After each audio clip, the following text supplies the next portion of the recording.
ला रहे हैं कि प्लास्टिक बंद हो जाए और जूट का झोला दे रहे हैं। नहीं, प्लास्टिक मुक्त कटिहार को बनाने की कोशिश की जा रही है कि बहुत से लोगों को देखा जा रहा है कि प्लास्टिक के इसमें सामान लेके जा रहे हैं, तो उनको अवेयरनेस किया जा रहा है नगर निगम की ओर से। नगर निगम की महापौर हैं, हमारे उप महापौर मंजूर खान जी हैं, निगम के सभी पार्षद लोग हैं, निगम के पदाधिकारी सब लोग हैं।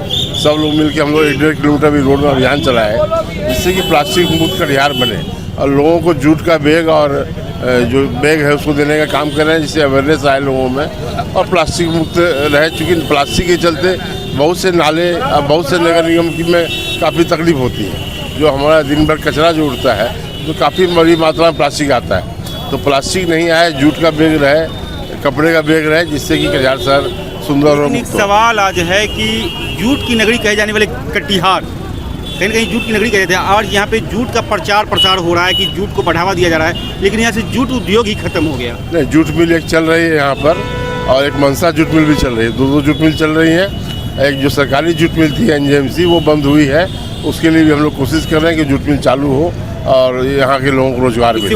उद्योग को बढ़ावा मिलेगा क्या? निश्चित रूप से। अब कहीं ना कहीं लगातार इस तरह से प्रचार प्रसार लोगों में अवेयरनेस के लिए ये कर रहे हैं, तो क्या लगता है प्लास्टिक लोग छोड़ेंगे? देखिए, प्लास्टिक जो है ना एक बार यूज करने का चीज़ है।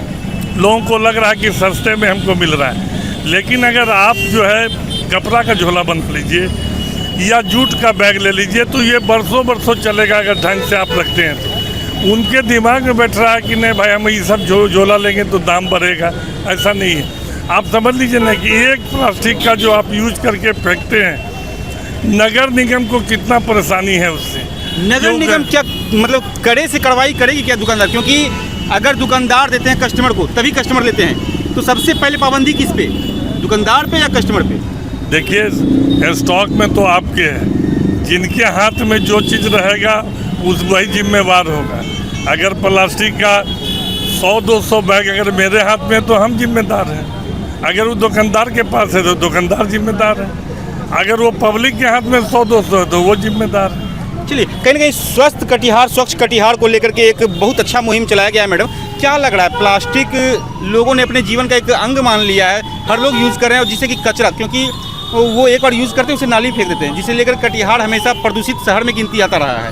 तो क्या लगता है प्लास्टिक का जो है तो उसमें पाबंदी लगेगी क्या कुछ? एकदम पाबंदी लगेगी और खाली निगम की तरफ से नहीं लगेगी, लोगों को भी खुद जागरूक होना पड़ेगा, क्योंकि शहर में सभी कोई रहते हैं और नाली जाम हो जाती है। हम लोग जानते हैं कि प्लास्टिक सैकड़ों साल तक बर्बाद नहीं होती, चाहे धरती के अंदर कितने भी गाड़ दें, उससे हमारा पानी का भी स्कोप कम होते जा रहा है, नाली वगैरह भी जाम हो रही है। तो लोगों को धीरे धीरे अवेयरनेस करके ही हम इसको काम को रोक सकते हैं। तो लोगों से भी मैं यही करना चाहूँगी, अब जब भी आप मार्केटिंग करने चले साथ में एक झोला, पहले के समय में भी तो हम लोग झोला लेके चलते थे, आप घर से एक झोला लेके चलिए, उसमें सामान लीजिए। और जो दुकानदार भाई अगर आपको प्लास्टिक में सामान देता, नहीं भाई हम झोला लेके आए, हमको इसी में सामान दो, इसी तरह धीरे धीरे प्लास्टिक बंद होगा। एक साथ में तो बंद नहीं होगा, लेकिन हम लोगों को जागरूक होने की ज़रूरत है। और धरती को हम लोग देख रहे हैं, पर्यावरण भी कितना गर्म हो रहा है, तो प्लास्टिक बैन होना तो बहुत जरूरी है। जी बिल्कुल, कहीं ना कहीं वन टाइम प्लास्टिक जो होता है वो प्रदूषण के मतलब कहीं ना कहीं वातावरण से बहुत दूषित होता है, क्योंकि आप उसे जला कर भी आप नष्ट नहीं कर सकते हैं। अब देखने वाली बात तो यह होगी कि आखिर